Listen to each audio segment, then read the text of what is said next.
Bentar, saya harus ngerepek. Kalau nggak mungkin saya anunya. Dokter Purwarati itu oke, dokter. SP spesialis PD Penyakit dalam, Pak C. internis. Internis. KPTI Konsultan penyakit tropik infeksi. konsultan penyakit Tropik infeksi. tropik infeksi. Jadi infeksinya tropik. Ada itu macam-macam dia. Ada Infeksi itu ada macam-macam. yang bukan tropik.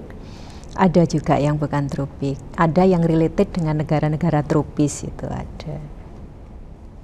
Kalau negara seperti kutub segala gitu ada penyakitnya juga. Infeksi ya kayak HIV itu kan tidak related tropis. Tapi kalau related tropis seperti demam berdarah, malaria, seperti itu Pak Jaya.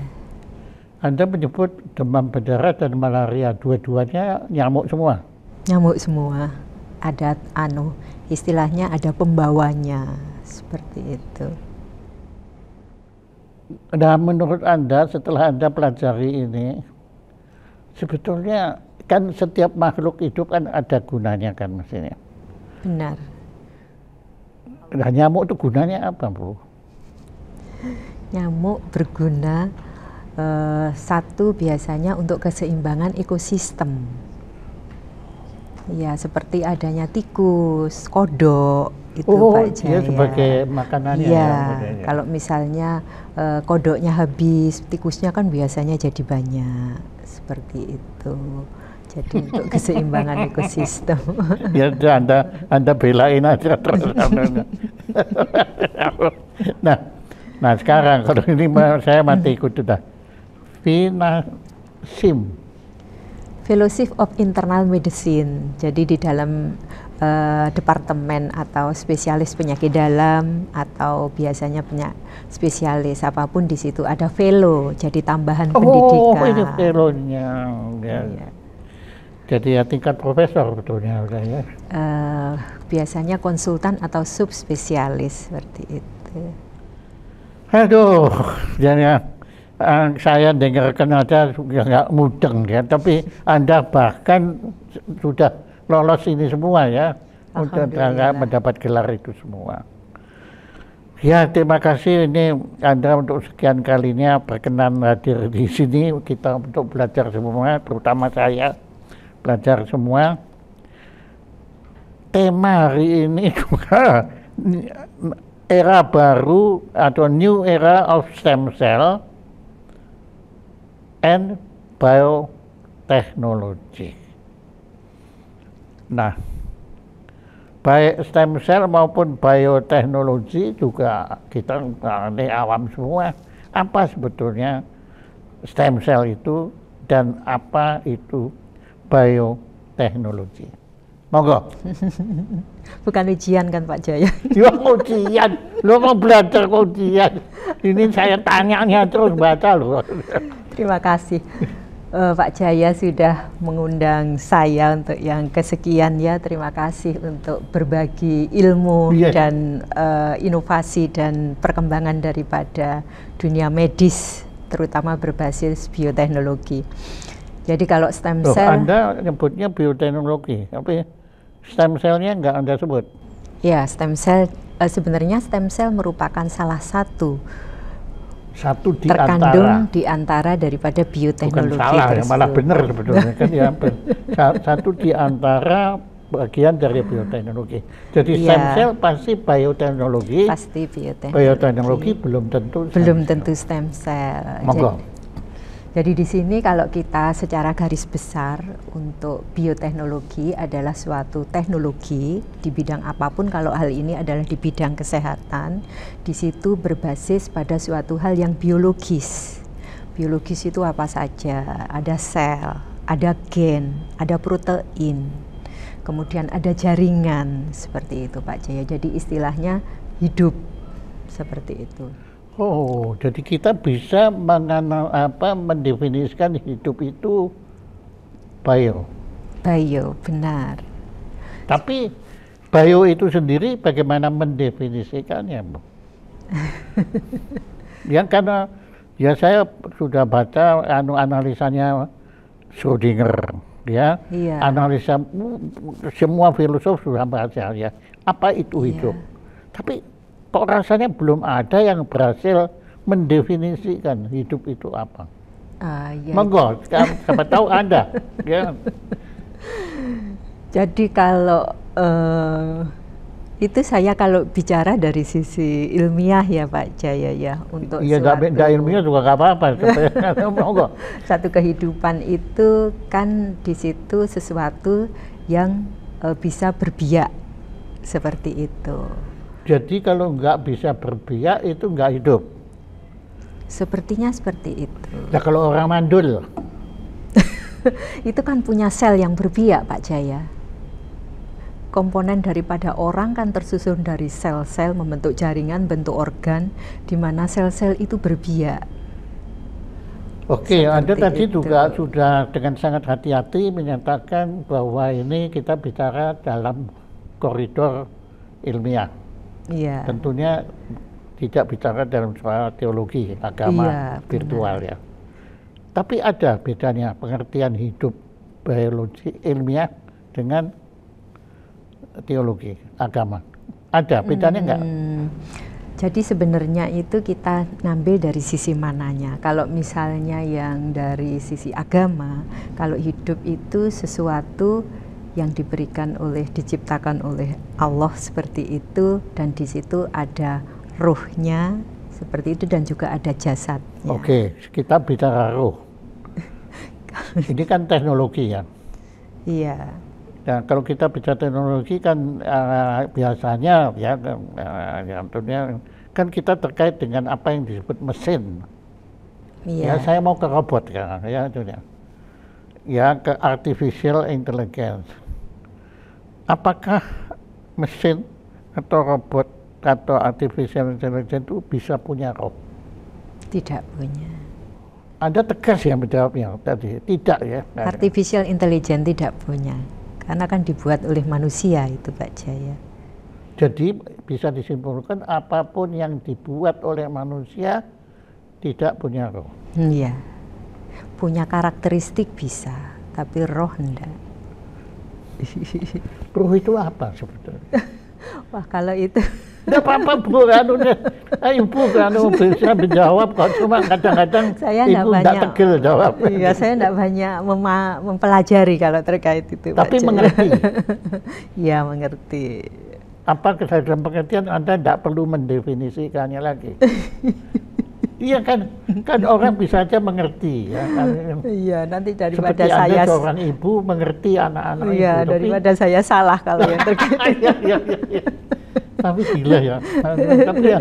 Tapi oke, ya kembali lagi. Jadi iya. Anda tetap berpegang secara ilmiah bahwa apapun yang bisa berkembang biak itu hidup. Iya. Kalau yang nggak bisa berkembang biak itu tidak hidup. Iya, itu tidak. Nah, apa yang kemudian nah sekarang saya tanya lebih lanjut. Ini pun tadi Ibu kan menyebutkan Allah itu atau Tuhan itu kan menciptakan manusia ini, bahkan menciptakan makhluk hidup. Kalau beliau menciptakan artinya kan sebelumnya nggak ada. Nah, itu kalau di agama kami kenapa ada wajidil wujud, salah satu sifat dari Allah.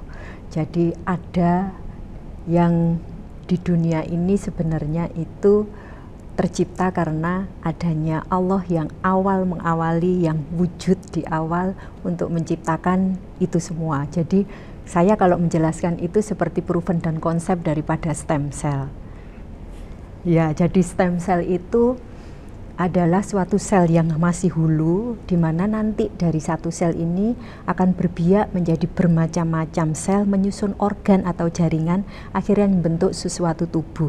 Dari satu akhirnya menjadi banyak, menjadi populasi miliaran. Nah, satu ini dipunyai oleh sel yang sifatnya totipoten, itu sel telur yang dibuahi oleh sel sperma, namanya zigot. Dari zigot ini akhirnya dia berbiak menjadi sel lain yang disebut stem cell juga yang bersifat pluripoten. Nah, di situ nanti akan berbiak lagi menjadi adult stem cell yang mengandung 2 germ layer berbiak lagi menjadi progenitor, akhirnya membentuk suatu sel jaringan, pankreas, jantung, paru-paru, otak, ginjal, otot, dan sebagainya penyusun tubuh. Maka dari situ kalau saya menunjukkan proven dan konsep dari stem cell ini, dari yang satu menjadi miliaran, itu adalah menunjukkan ketauhidan Allah Subhanahu wa Ta'ala sebagai Sang Wajidil Wujud. Begitu. Wow. Jadi tadi kan saya perhatikan Anda itu melihat saya, pertanyaan-pertanyaan saya itu dengan sabar, ya seperti seorang guru atau melihat muridnya mencela-mencela kemana-mana ini. Tapi lihat Ibu tetap tenang, sebab Ibu nanti bilang, kamu mau kemanapun nanti akan kembali ke situ. Saya kan tadi belum bicara tentang stem cell. Iya. Tapi buktinya Anda akhirnya saya nggak bisa keluar lagi, akhirnya bicara stem cell. Dan ternyata ya stem cell ini menjawab pertanyaan saya tentang Tuhan tadi ya. Iya. Apakah, maaf kalau saya menggunakan istilah ini, saya yang gunakan ya, are you playing God? Nah. No. Ya, Anda pernah baca tulisannya Mary Shelley Belum. tentang Frankenstein. Beliau mencipta, ya beliau seperti saya gini, ingin playing God, akan menciptakan kehidupan. Kalau dia pakai listrik, pakai macam-macam itulah, sangat kimia, dan belum ada stem cell, dia belum ngerti dia. Kalau dia kenal Anda, dia pasti kayak pakai stem cell. Nah,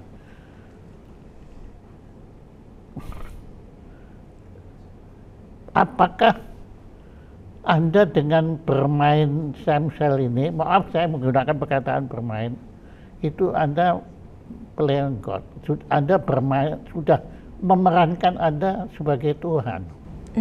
Tidak Pak Jaya. Wah, Jadi di sini kalau saya mempelajari stem cell dan membiakkan stem cell, saya adalah hanya wasilah yang diberi oleh Allah di situ dari sebagian ilmunya untuk membantu. dari sebagian. Iya, bagian kecil. Jadi di sini karena stem cell itu sel adalah hidup, maka pasti yang menciptakan itu Allah.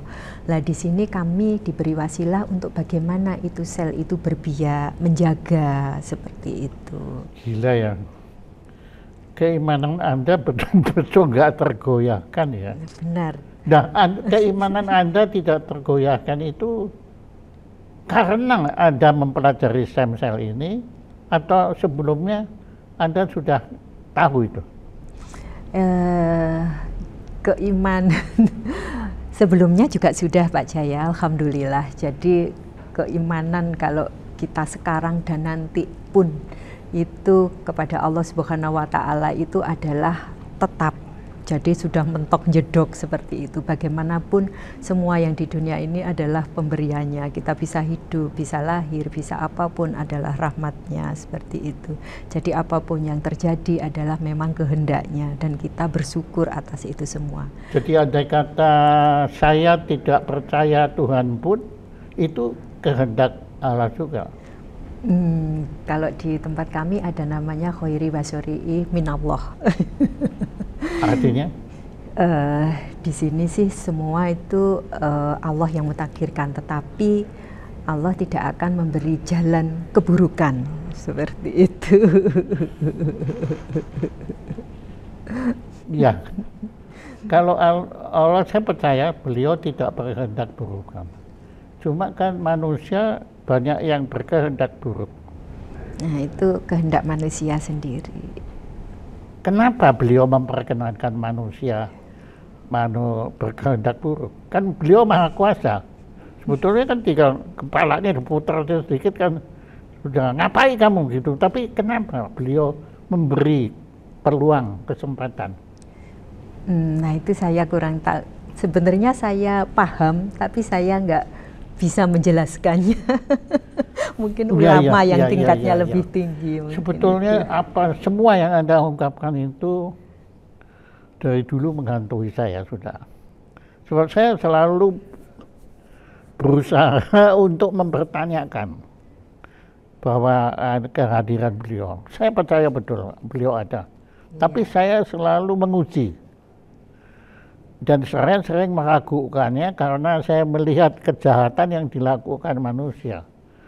Itu kenapa beliau kok diam aja gitu loh. Ya, kalau maha kuasa kan anunya situ. Nah, tapi ya kalau saya memang keyakinan saya atas Allah itu ya antara lain karena saya punya beberapa murid yang autis, yang buta, autis dan macam-macam dah penyakitnya. Atau kondisi kemampuannya bukan penyakit istilah penyakit kan, tapi beliau jauh lebih hebat main pianonya ketimbang saya yang konon tidak punya hambatan. Tapi kalau melihat mereka itu saya nggak mungkin ya, seperti saya termasuk yang dikatakan berbakat lah di musik. Saya waktu usia 21 ujian itu dengan memainkan karya Ludwig van Beethoven, Appassionata, umur 21. Untuk bisa mampu main itu saya sudah sekolah dulu sebelumnya, kemudian latihan khusus lagu itu karena tulisannya jutaan nada itu 2 tahun. Akhirnya saya memaksakan saya untuk main karena mau ujian. Kalau enggak lulus, enggak dapat sertifikat. Nah, kemudian ada seorang binaan kami, saya nggak berani bilang dia itu murid saya, dia autis dan tunanetra. Nah itu aja saya sudah tanya, Tuhan kenapa kok, ya terpaksa, kenapa Anda kok begitu kejam? Ya membiarkan Michael buta. Sudah buta kan cukup menurut saya, kok ditambah autis. Saya nggak bisa komunikasi bro, kan ya. Kalau komunikasi harus lewat ibunya atau gurunya yang sudah terbiasa. Bahasa mereka beda kan. Yeah. Pada suatu hari di sekolah kita, bukan di sini tapi waktu itu masih di Mall of Indonesia, saya mendengar Appassionata itu dimainkan. Terdengar, wah ini ada yang main. Siapa ini? Kok bisa main Appassionata? Saya pikir udah profesor siapa datang sini. Terus saya cari ruangan, akhirnya ketemu, saya buka, yaitu usia 8 tahun, autis, nggak bisa komunikasi, tunanetra, tidak bisa baca notasi, dia tidak tahu Beethoven itu siapa, itu Appassionata itu apa, ditulis dalam tengah apa, pokoknya semua sisi ilmiahnya dia tidak tahu semua. Tapi dia main. Bisa ya Pak ya, hebat ya main. Loh lah ya, bukan lagi hebat. Ya saya menyerah waktu itu. Oh, ternyata kamu tuh ada. Kalau nggak mungkin Bu. Allah pasti menciptakan makhluknya dengan segala kebaikannya. Kok bisa gitu loh anunya. Nah, Allah sekarang hari ini saya juga ketemu seorang lagi yang kok bisa Anda tadi menjawab pertanyaan saya yang jahil-jahil tadi, itu kan semua pertanyaan yang dicari-cari sebetulnya kan, tapi Anda menjawabnya dengan tenang dan dengan keyakinan yang saya nggak berani baca. Ya jadi ya saya percaya Tuhan ada, dan saya juga hari ini percaya Tuhan ada karena beliau mempertemukan saya dengan seorang yang punya gagasan yang tidak dimiliki gagasan orang lain. Gagasan saya belum, yaitu bahwa Anda bisa membuat vaksin bukan untuk COVID, tapi untuk kanker. Karena Anda mendalami bioteknologi dan stem cell itu tadi. Mungkin analisa saya keliru, tapi saya nggak peduli ya. Tapi pokoknya saya kagum. Nah, Anda kok bisa-bisanya punya gagasan kanker itu bisa dibikin vaksin. Kan kita bawa semua kan sibuk kemoterapi yang ini, itu. Tapi kok yang kalau dia minimal sejauh pengetahuan, bukan sejauh, sedangkal pengetahuan saya belum ada yang membuat vaksinnya. Monggo, Anda ceritakan kenapa Tuhan hadir di Anda. Anda tadi bilang Anda kan tangan Tuhan kan. Monggo. Terima kasih Pak Jaya. Jadi semua memang kami kan sudah bermain di stem cell lama. Bermain lagi ya, playing God lagi ya. Istilahnya di sini untuk mempelajari stem cell udah lama ya. Pasti itu akan kita kalau sudah lama pasti mencari the next-nya apa, the next apa kayak.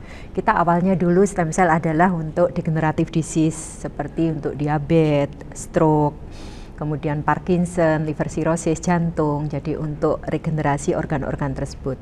Alhamdulillah sudah berjalan lama, akhirnya juga kita mengembangkan untuk anak autis, kemudian juga untuk infertility. Untuk autis juga ada? Autis alhamdulillah cukup lumayan bagus hasilnya.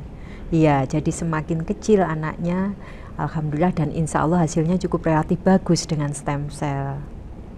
Kemudian untuk infertility, jadi untuk wanita atau laki-laki yang program punya anak, yang kelainan sperma atau kelainan di sel telurnya itu Pak Jaya. Enggak. Monggo, tapi ini saya saya ganggu Anda ya. Iya. Terus ya. Apakah semua itu tadi itu bukan kehendak Allah?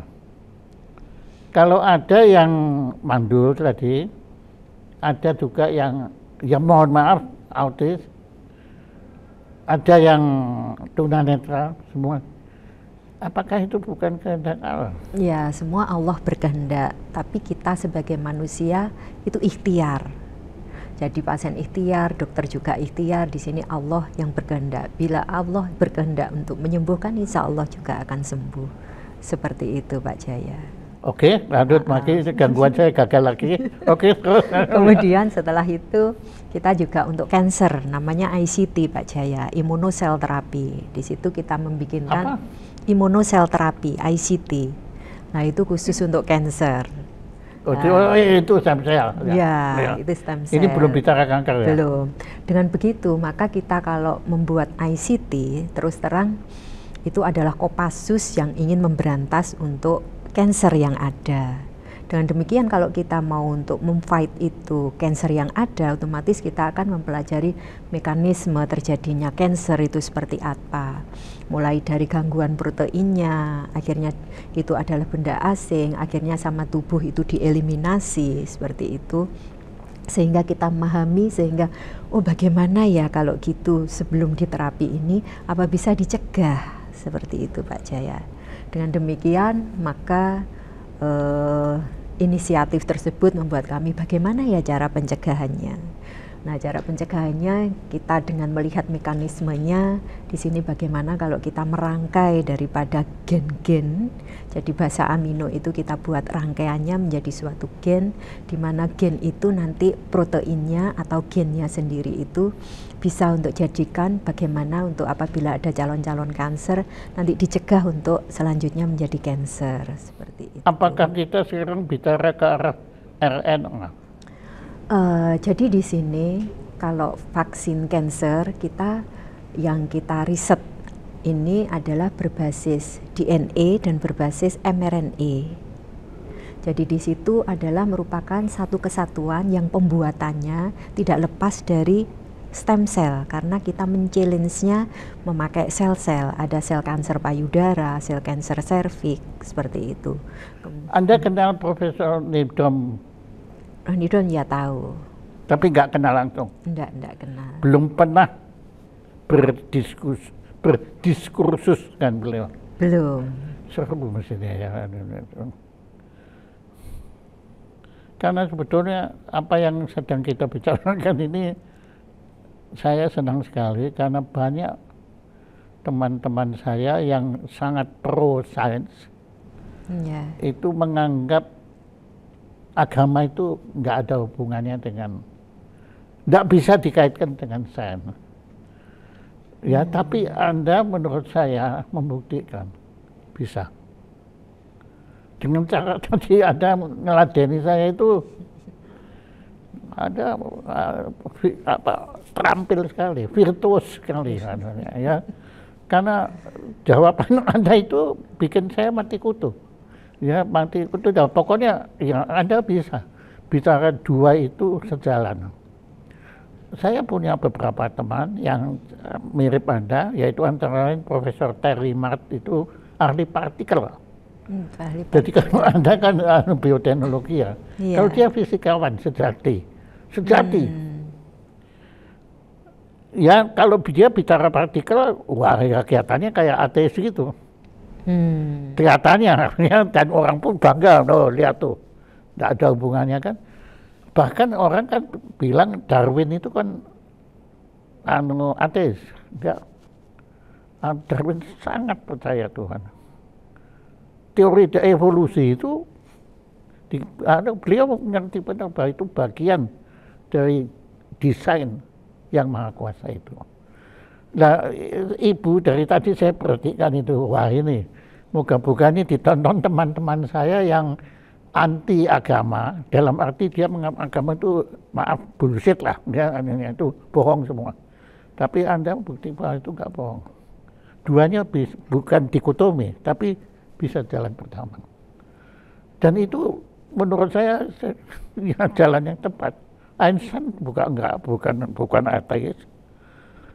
Ya, Hawking bahkan juga enggak.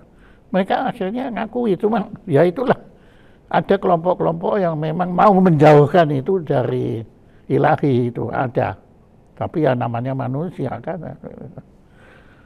Keren tuh, ada tuh jawabnya, walaupun saya nggak ngerti ya, tapi saya I admire that. Ya, Anda sudah bukan bicara filosofi lagi, tapi you talk about reality sebetulnya. Kita semua kan mau nanya apa sebetulnya kenyataan hidup ini kan. Sekarang kan psikologi sudah gagal, ya jadi ilmu neuroscience. Neuroscience juga gagal, mau kan kognitif. Pokoknya mubeng aja kita ini. Tapi sekarang yang penting itu teman-teman kita, ya termasuk saya yang juga terancam selalu bagaimana supaya kita ini tidak kena kanker. Itu kan jauh lebih berharga ketimbang bicara tentang Tuhan itu nggak ada atau apa gitu kan. Tapi kita menyelamatkan nyawa manusia. Menurut saya itu tugas mulia Anda itu. Insya Allah begitu Pak Jaya.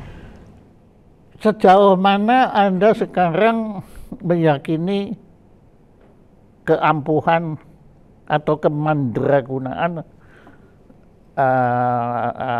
vaksin kanker ini yang Anda sedang proses atau sudah selesai? Sedang proses saja ya. Belum selesai? Belum selesai.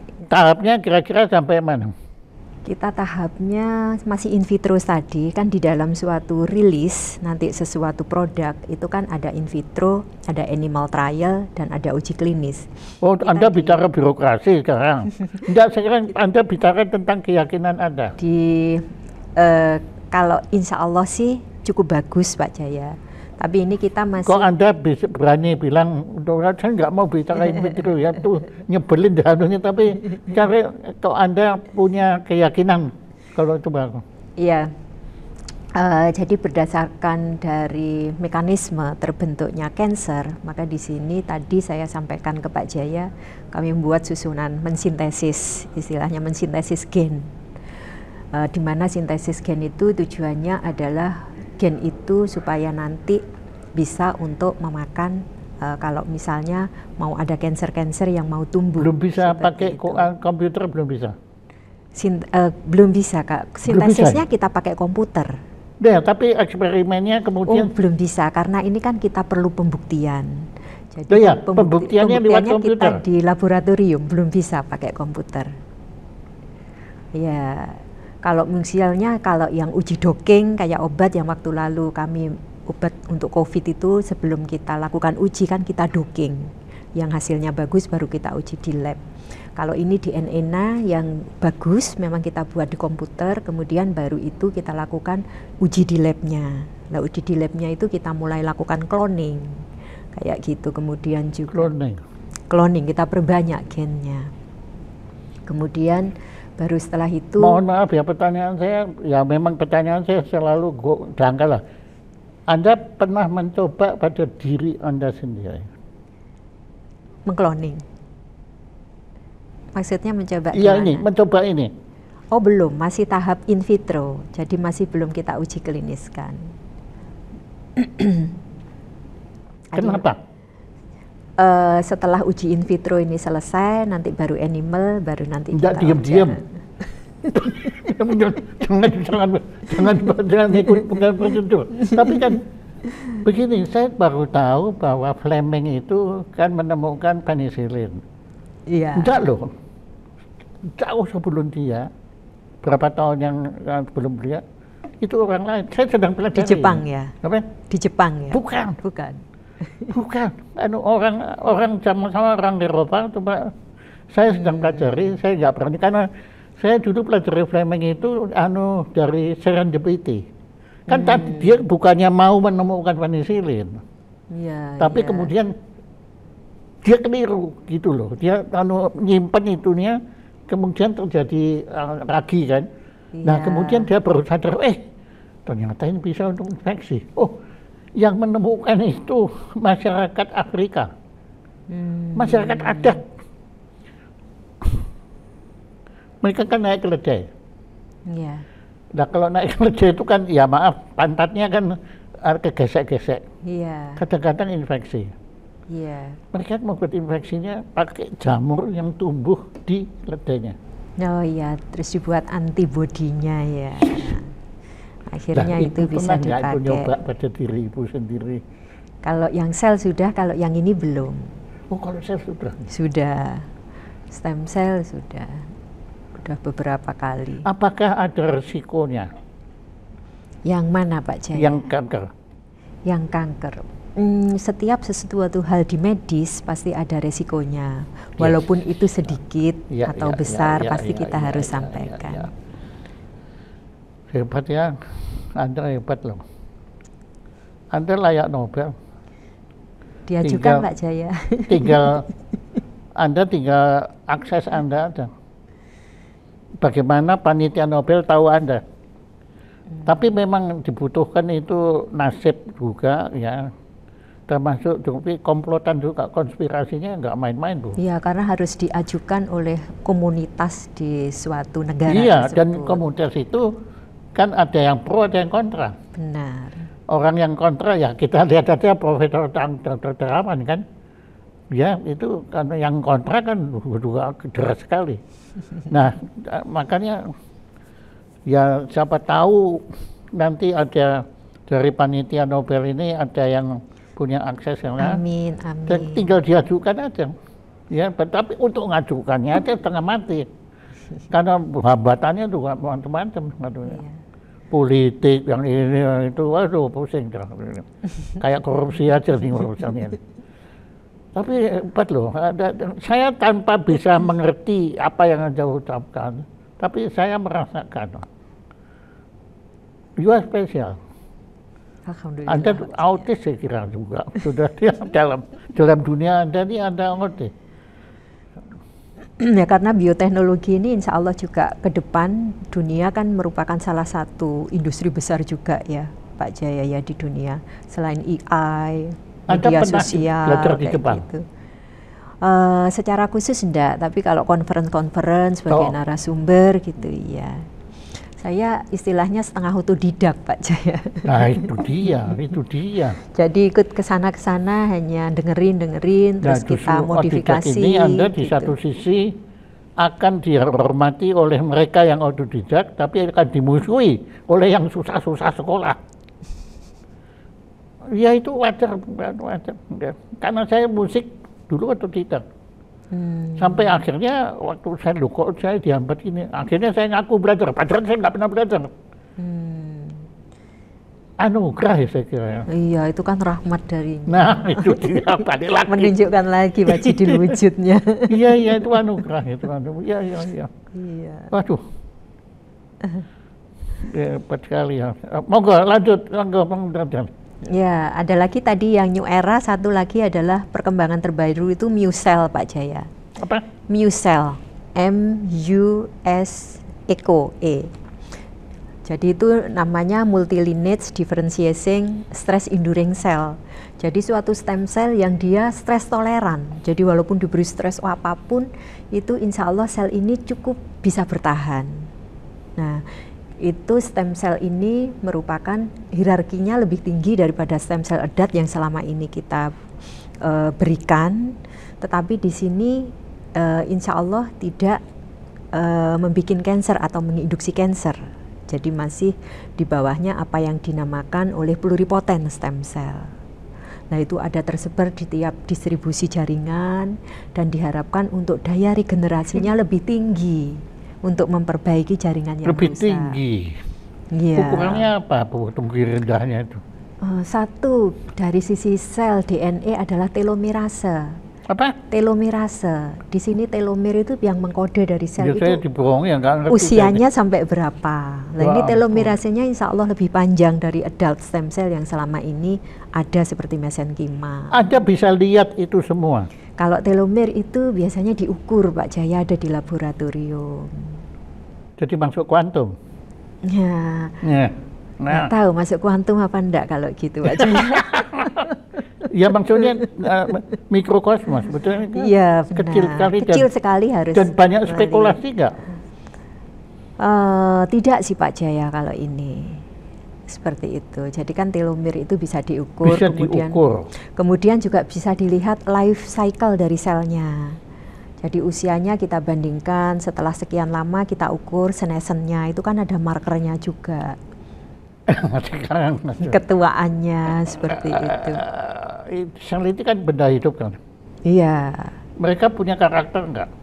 Punya Pak, punya karakter Apakah setiap sel masing-masing. itu, saya dengar ya, Anda yang ngaku sama saya, kalau Anda sedang mengolah, ya maaf kataannya, mengolah sel, Anda ada omong dia. Ya, jadi sel-sel kami di lab itu kami bacakan pengajian Pak Jaya. Jadi kami waktu itu sel-sel itu kalau misalnya hati kami kurang bagus mengolah, itu selnya juga agak kurang bagus seperti itu. Oh iya? Kalau kita tergesa-gesa, itu juga hasilnya kurang bagus. Saya kalau sedang menulis, perasaan saya nggak bagus juga hasilnya nggak pernah puas ya. Tapi kalau baru senang itu, wah, benar gitu. seperti Main itu. piano juga sama. Ya, Selnya juga akan cepat tumbuhnya seperti itu dan juga bagus bentuknya. dan juga komunikasi antar manusia juga begitu kan? Iya, jadi di Seperti dalam saya dengan Anda kan, walaupun Anda ditanyain jengkel, tapi Anda kan ketawa. enggak gitu. jengkel kok Pak Jaya. jadi jadi enak gitu loh. Jadi ada sifatnya. Iya, jadi kalau misalnya kita membiarkan sel itu kan misalnya dari satu sel ya Pak Jaya. Dari satu sel ini nanti itu akan bergerombol membentuk suatu komunitas yang kecil. Nah, itu akan cepat jadi mereka seperti burung yang kumpul dengan sesama bulunya. Benar. Nah, nanti itu akan tumbuh melebar. Tetapi bila satu sel dengan satu sel lainnya sudah awalnya jauh, ini agak susah Pak Jaya. Jadi nggak akan tahayul ya? Bukan Pak Jaya, nggak tahayul. Jadi dan ini juga adanya nggak namanya komunikasi ada romantisme sel. drama Korea nggak ada sini ya. Nggak ada walaupun suka nonton drakor Pak Jaya. Anda senang nonton drama Korea? Ya, suka Pak Jaya. Suka. Karena kan Nah, kenapa kok? Padahal drama drama toh. Tapi kenapa kok mesti drama Korea sih? Kan Jepang bagus juga kan? ada Cina juga aku seneng juga. Nah, ya makanya. Drajin juga seneng drama Drama Cina. Jawa lagi. Iya. Jadi filosofinya itu bagus juga sih Pak Jaya. Ya filosofi Anda juga bagus kan ini. Tapi ya itu. Jadi Anda Kadang dari situ juga ada buying information kayak gitu Pak Jaya. Jadi misalnya ada sesuatu, klik ide apa gitu, oh ya ini bisa diterapkan ya, seperti itu. Walaupun dari sekian episode baru ketemu itu tadi, ide-ide pengembangan. Kalau setiap sel ada sifatnya beda-beda, apakah enggak setiap manusia itu masalahnya metabolismenya juga beda-beda? Benar. Apakah penanganannya bisa layak digeneralisir? Makanya kalau stem cell kita terapinya kita sebut personalized medicine. Jadi satu tapi mendalam. Dijawab lagi ya. Saya pikir Anda akan sekakmat tapi nggak mau. Tapi satu. Karena Memang berbeda-beda. Kalau personalisasi. seperti misalnya autis, itu kan gangguan ekspresi protein sehingga gangguan di komunikasi sel otaknya. Maka dengan demikian kalau kita beri stem cell, insya Allah akan diperbaiki itu untuk komunikasi sel di otak tersebut. Keradangannya diturunkan. Jadi pendekatan Anda holistik ya. Insya Allah begitu. Gila. Keren loh. Wah, seharusnya bangsa Indonesia ini punya kemampuan dan kemauan untuk mendeteksi orang-orang luar biasa seperti Anda ini. Saya tidak bilang Anda sendirian, banyak seperti Anda ini, cuma tidak terdeteksi. Dan mohon maaf, ada satu kecenderungan buruk di bangsa kita ini, karena saya kan 10 tahun tinggal di Jerman. Di Jerman itu kalau kita punya sesama mahasiswa yang pinter, hebat, kita selalu berpikir, oh tunggu aja loh, saya akan berjuang lebih hebat dan saya akan berkarya lebih hebat ketimbang kamu. Memotivasi ya Pak. Tapi kalau di Indonesia lain Bu, kalau ada teman kita hebat, kita tahu gimana caranya kita jegal dia supaya dia tidak jadi hebat. Anda alami kan? Iya. Nah ini yang saya sayangkan. Maka saya nanti harap teman kita Dr. Fadlison, Menteri Kebudayaan, itu akan memperhatikan seperti ini. Orang seperti Anda itu harus ditangani tadi secara khusus juga. Kalau tidak Anda hilang loh. Anda bertahan karena Anda memang punya daya tahan Anda. Tapi kan lama-lama bisa hilang gitu. Yang hilang apanya Pak Jaya? Itu kehebatan itu. Ya, saya punya banyak teman dan keluarga juga. Ada satu ya, itu contohnya Osmar. Ya. Osmar itu pada usia kira-kira, saya bisa keliru ya usianya itu karena umur 4 tahun begitu. Beliau itu bisa menghitung matematik ya, itu aritmatik bukan, itu 4 digit kali 4 digit. Dan langsung keluar. Langsung keluar ya. Kemudian beliau kena semacam penyakit step gitu, panas Kejang. ya, hilang. Setelah itu dia normal. Waktu saya bilang ayo kamu lagi dibikin gila lagi ya karena itu kan kemampuan nggak dimiliki semua orang. Iya benar. Nah, insya Allah tidak akan terjadi, tetapi semoga perjuangan Anda dalam seperti tadi sel kanker termasuk yang tadi apa yang saya nggak ngerti ya itu, tapi ya saya mantuk aja ya itu insya Allah Anda bertahan loh. Amin, amin. Di tengah suasana yang nggak kondusif. Terus kan nggak kondusif di sini nih. Kecemburuan itu lebih besar daripada kebelarasaan. Makanya banyak-banyak berdoa untuk selalu dilindungi ya Pak Jaya. Tapi Anda merasakan kan? Iya. Betul kan? Iya. Ya. Kan tidak semua orang suka pada prestasi Anda kan. Dia menganggap kan Anda ini pokoknya ambisius, ya apa, caper, ya, ya tapi padahal karya-karya besar ini datangnya dari orang seperti Anda ini. Dia termasuk apa sastrawan besar itu, Tolstoy, Dostoyevsky itu semua itu memang dalam tanda kutip aneh. Orang bilang aneh itu karena tidak sesuai dengan kelasiman yang orang anggap lazim kan. Padahal keanehan ini adalah energi peradaban. Yang bikin maju itu orang-orang aneh ini. Kalau semua sama nggak bergerak, landai. Anda jangan cuma mantuk-mantuk aja dibantah gitu.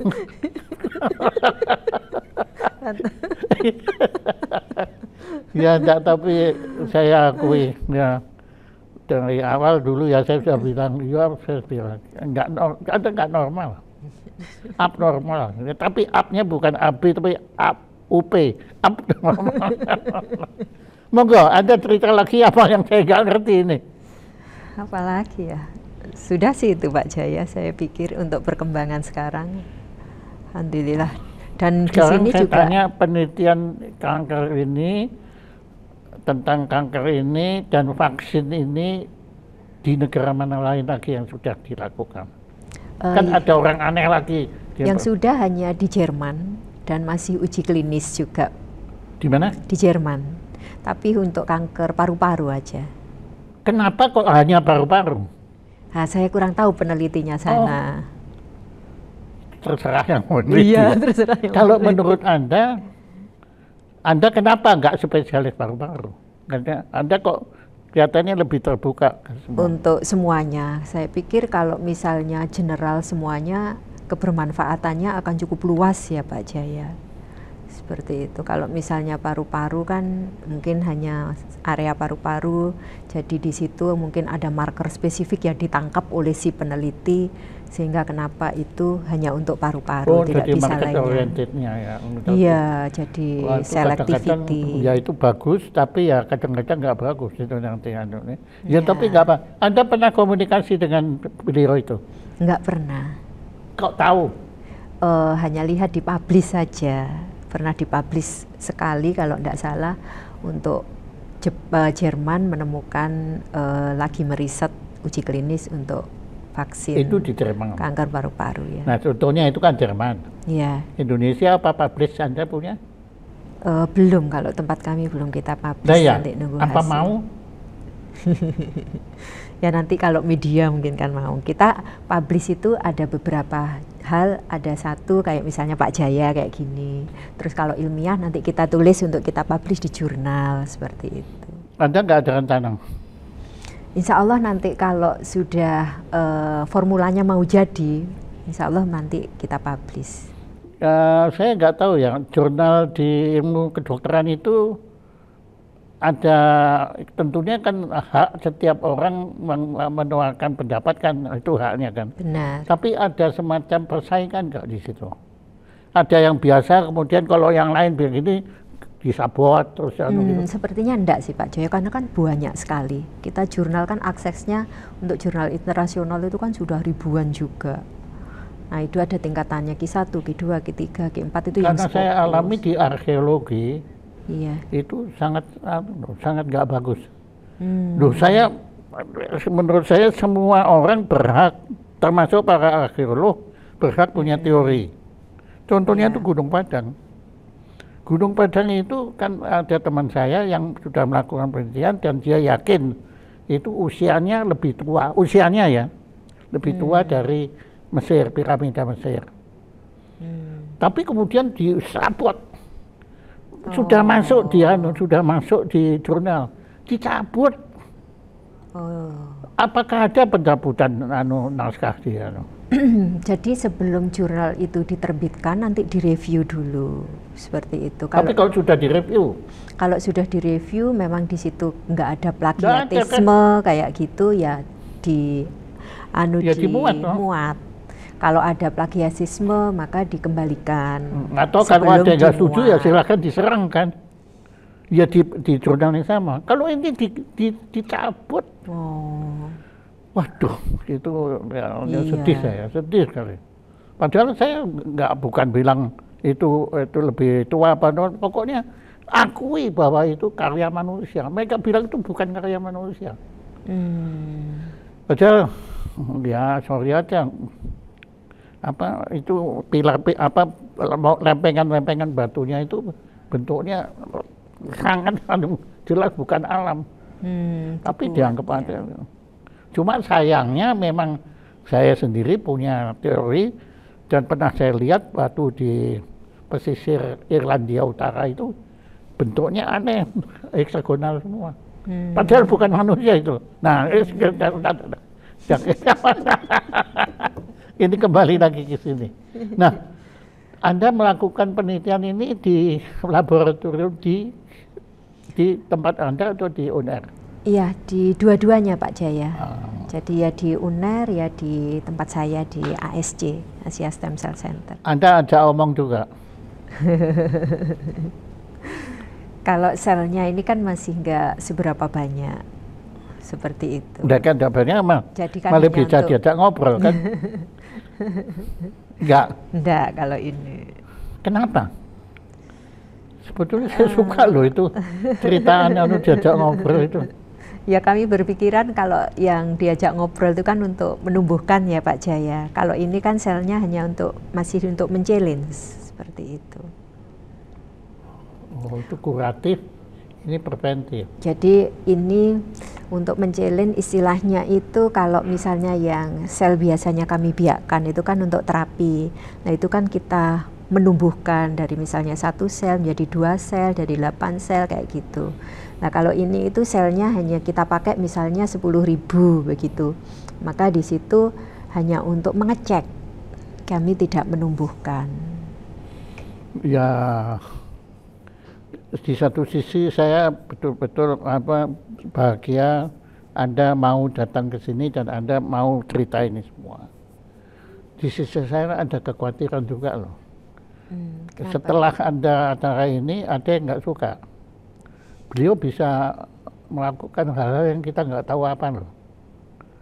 Ya, apa fitnah apa nanti maksudnya gila loh, maksudnya itu saya khawatirkan ini bukan hanya terjadi di kan, bukan hanya di ilmu kedokteran, di akademisi ini kan orang pintar-pintar semua kan. Iya. Lah mereka kalau menciptakan kejahatan juga pinternya bukan main Bu.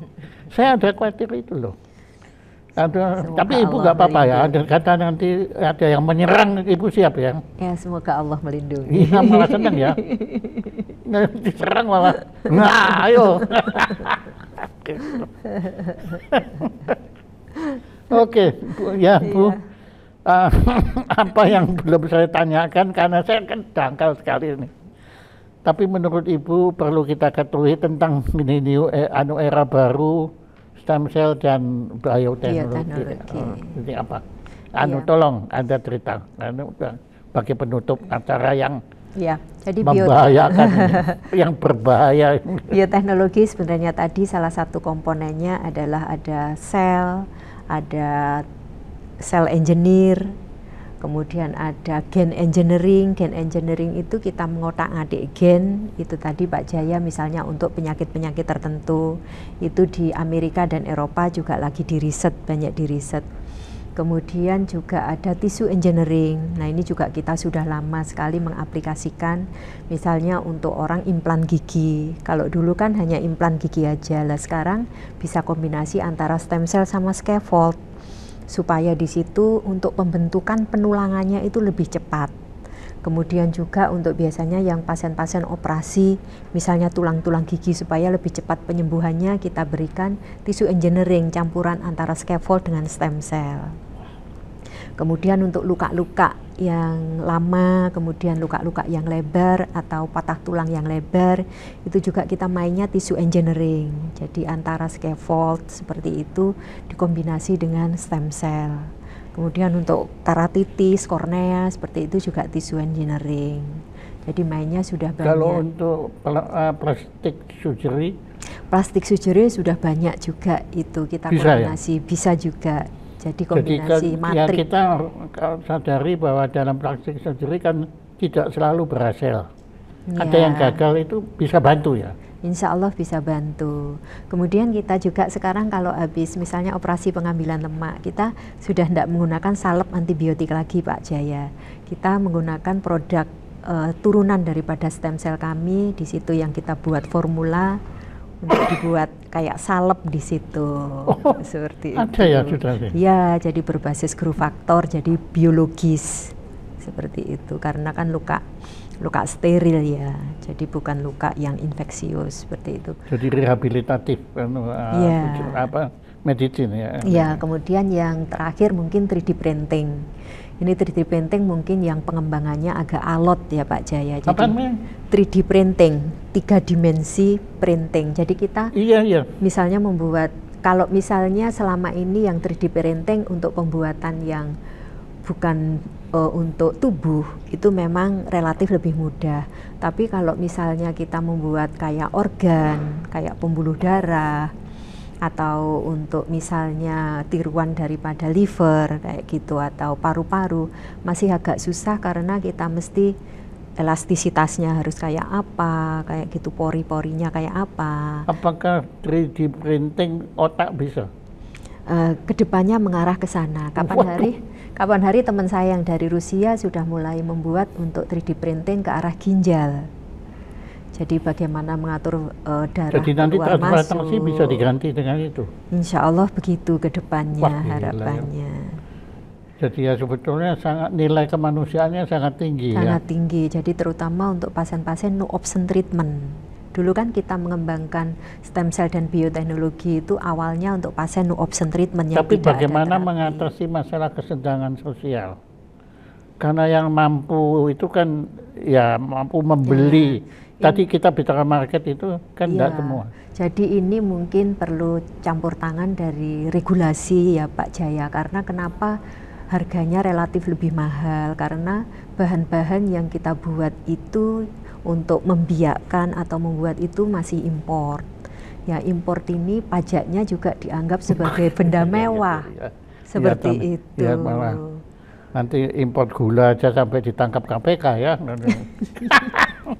Jadi kalau misalnya di situ bisa lebih jika akan bisa sangat membantu masyarakat, kita juga bisa menurunkan biayanya seperti itu.